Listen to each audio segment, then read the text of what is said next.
পঞ্চম শ্রেণীর শিক্ষার্থী বন্ধুদের জন্য অধ্যায় ৮ পরিমাপ থেকে ১২৩ পৃষ্ঠার ৪, ৫ এবং ৬ নং প্রশ্নের সমাধান করব। ৪ নং প্রশ্নে কি বলা হয়েছে? মাহফুজ বাজার থেকে ৪.৫ কেজি চাল, ৮ হেক্টোগ্রাম সবজি এবং ২৪০০ গ্রাম মুরগির মাংস কিনল। সে মোট কত কেজি বাজার করলো? আমাদের সর্বশেষ যে এককটা নিতে বলা হয়েছে, অর্থাৎ কত কেজি। এখন আমাদের যে এককগুলো দেওয়া আছে, চাল কিনেছে সে ৪.৫ কেজি, এটা কেজিতে দেওয়া আছে, আর সবজি কিনেছে ৮ হেক্টোগ্রাম, এটা দেওয়া আছে হেক্টোগ্রামে, আর মাংসের পরিমাণটা দেওয়া আছে গ্রামে। এখন সবগুলোকে আমাদের কেজিতে রূপান্তর করতে হবে, মানে সবগুলোকে আমাদের একই এককে রূপান্তর করে অঙ্কটা সমাধান করতে হবে। তাহলে প্রথমে আমরা লিখেছি মাহফুজ বাজারে গিয়ে চাল কিনলো কত কেজি? ৪.৫ কেজি, এটা কেজিতে আছে। এখন আমরা লিখব সবজি কিনলেন, সে সবজি কিনেছে কত?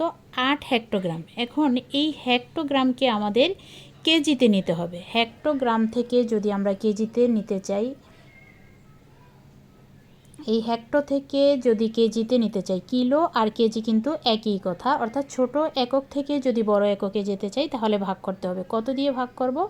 হেক্টর জন্য একটা ১, আর এই কিলো এক ঘরের জন্য একটা ০, অর্থাৎ ১০ দিয়ে ভাগ করলে সেটা কেজিতে রূপান্তর হবে। তাহলে আমরা কি লিখব?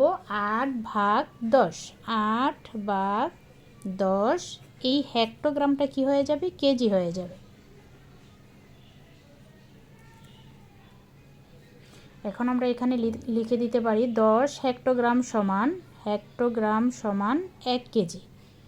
১০ হেক্টোগ্রাম সমান কত কেজি? ১ কেজি। এখন ১০ দিয়ে যদি ৮কে ভাগ করি, ১০ দিয়ে ৮কে ভাগ করলে এই ১০-এর মধ্যে একটা ০ আছে, জাস্ট এই যে উপরে যে সংখ্যাটা আছে ভাজ্যটা, এটার এক ঘর আগে একটা দশমিক বসিয়ে দিলেই হয়ে যাবে রেজাল্ট। এই যে এটাকে আমরা লিখতে পারি ০.৮ কেজি। তাহলে চাল কিনলো ৪.৫ কেজি। এখন সবজির পরিমাণটাকেও আমরা কেজিতে রূপান্তর করলাম। এখন মাংস কিনেছে সে কত কেজি? ২৪০০ গ্রাম। এই গ্রামটাকে আমাদের কেজিতে রূপান্তর করতে হবে, গ্রাম থেকে আমাদের কেজিতে রূপান্তর করতে হবে।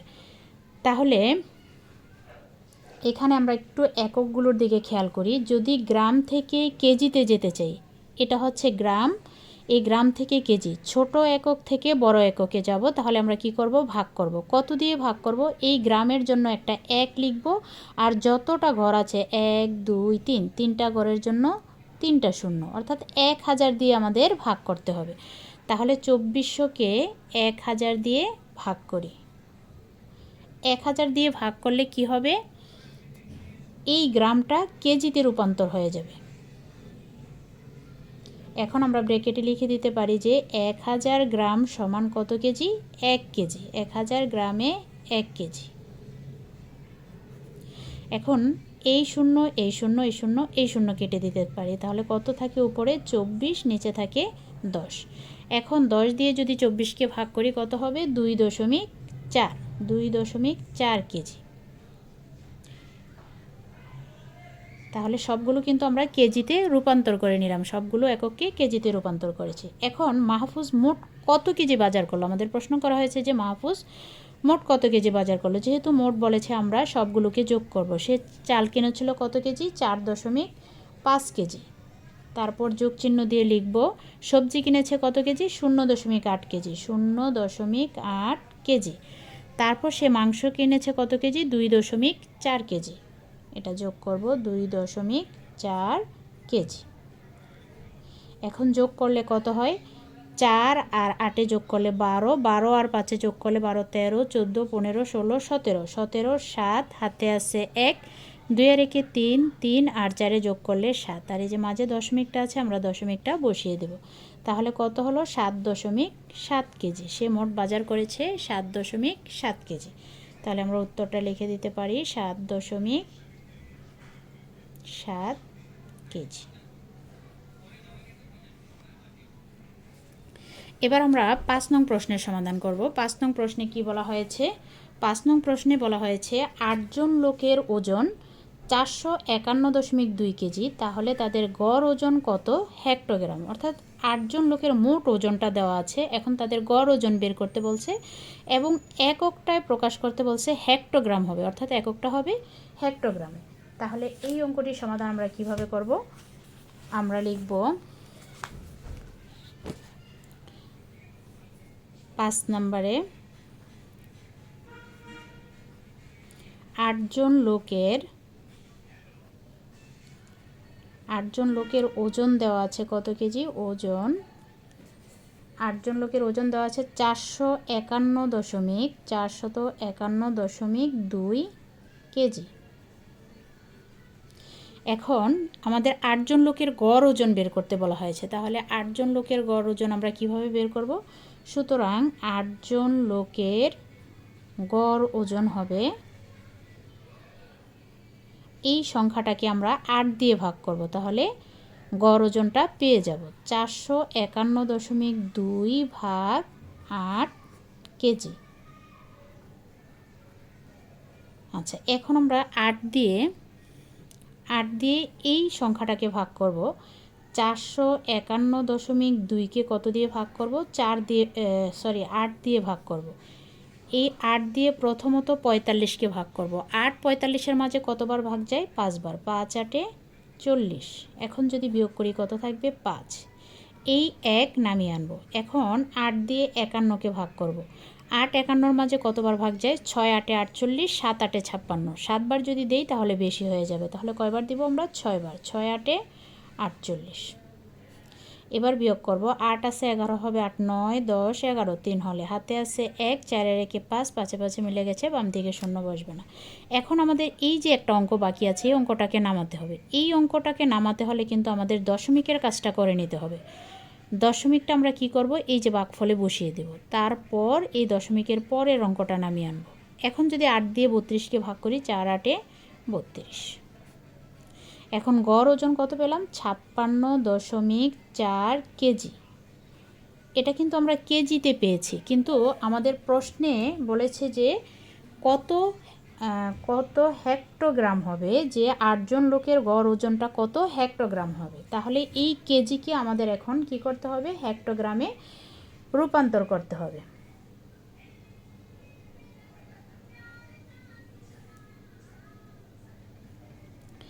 আচ্ছা, এখন কেজি থেকে যদি আমরা হেক্টোগ্রামে যেতে চাই, কেজি থেকে এই যে কিলোগ্রাম বা কেজি থেকে যদি হেক্টোতে যেতে চাই, আমরা জানি 1 কিলোগ্রাম সমান 1 কেজি বা কিলোগ্রাম সমান হবে 10 হেক্টোগ্রাম। অর্থাৎ এটাকে যদি আমরা 10 দিয়ে গুণ করি তাহলে আমরা হেক্টোতে যেতে পারবো, অর্থাৎ কিলো থেকে হেক্টোতে আসব।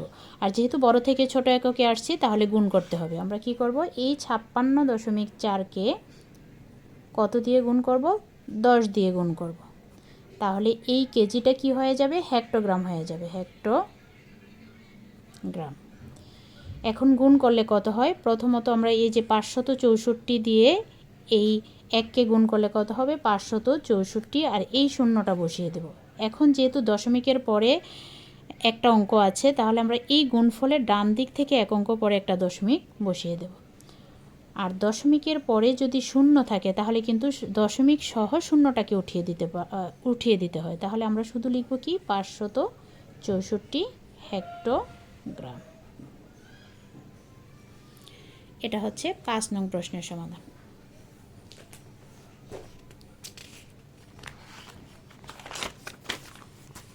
এখন আমরা 6 নং প্রশ্নটার সমাধান করব। দেখি 6 নং প্রশ্নটা একটু পরে নিই। কি বলেছে? বোতলে 75 সেন্টিলিটার সরিষার তেল ছিল। শান্তর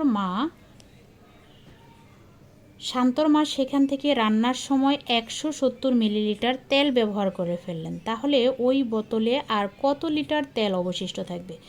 এখানে খেয়াল করতে হবে, প্রথমে বোতলে যে তেল ছিল সেটা কিন্তু সেন্টিলিটার এককে ছিল, আর রান্নার সময় 170 মিলিলিটার তেল ব্যবহার করে। এটা একটা একক, এটা অন্য একটা একক, ভিন্ন ভিন্ন এককে দেওয়া আছে।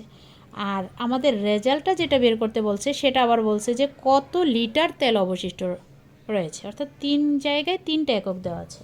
এখন আমরা কিভাবে অঙ্কটি সমাধান করব? প্রথমে আমরা লিখব 6 নম্বরে বোতলে তেল ছিল কতটুকু?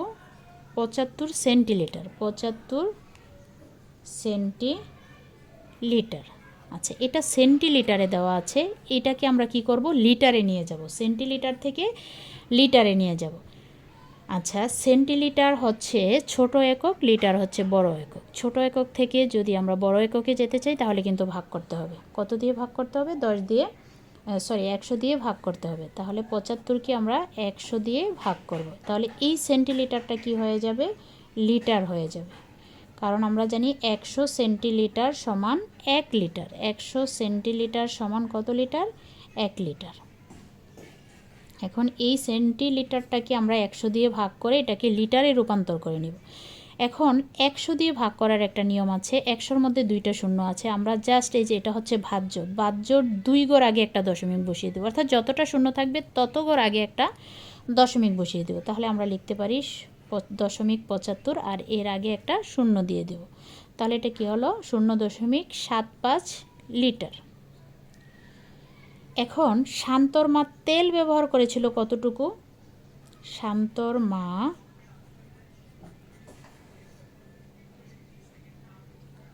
তেল ব্যবহার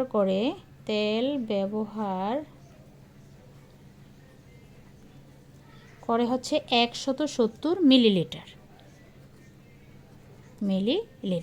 এখন এখানে সেন্টিলিটারকেও আমরা লিটারে নিয়েছি, আর এখানে আছে মিলিলিটার। এই মিলিলিটারটাকেও আমরা কি করব? লিটারে রূপান্তর করব। মিলিলিটারটাকেও আমরা লিটারে রূপান্তর করব। অর্থাৎ মিলিলিটার থেকে যদি আমরা লিটারে যেতে চাই, লিটারে যেতে চাই, এই যে একটু সূত্রটার দিকে খেয়াল করতে হবে। এই যে মিলিলিটার থেকে আমাদের লিটারে যেতে বলছে, ছোট একক থেকে বড় একক। এখন ছোট একক থেকে যদি আমরা বড় এককে যেতে চাই তাহলে কি করতে হবে? ভাগ করতে হবে। কত দিয়ে ভাগ করব? এই মিলিলিটারের জন্য একটা 1 আর 1 2 3 ঘরের জন্য 3টা শূন্য, অর্থাৎ 1000 দিয়ে ভাগ করতে হবে। তাহলে 170কে আমরা 1000 দিয়ে যদি ভাগ করি এই মিলিলিটারটা কি হয়ে যাবে? লিটার হয়ে যাবে। এখন 1000 দিয়ে ভাগ করার নিয়মটা কি? যেহেতু এগুলো একের মধ্যে শূন্য আছে, 3টা শূন্য আছে, আমরা কি করব? উপরে যে ভাজ্যটা থাকবে তার 3 ঘর আগে একটা দশমিক বসিয়ে দেব। অর্থাৎ যত ঘর শূন্য থাকবে, যতটা শূন্য থাকবে তত ঘর আগে একটা দশমিক বসিয়ে দেব। তাহলে আমরা লিখতে পারি 0.170 আর এই দশমিকের আগে একটা শূন্য বসিয়ে দেব। এখন 0.170 লিটার। আমরা বলেছি দশমিকের পরে কোনো শূন্য লেখার প্রয়োজন হয় না, তাহলে এটাকে আমরা লিখতে পারি 0.17 লিটার। এখন কিন্তু আমরা সবগুলো একক লিটারে রূপান্তর করে নিয়েছি। এখন আমাদের প্রশ্নে বলা হয়েছে যে বোতলে তেল অবশিষ্ট আছে কতটুকু, কত লিটার। তাহলে ওই বোতলে কত লিটার তেল অবশিষ্ট রইল। এখন যেহেতু আমরা সবগুলো লিটারে বের করেছি, এখন আমরা সহজেই বের করতে পারবো বোতলে তেল অবশিষ্ট রইল, বোতলে তেল অবশিষ্ট রইল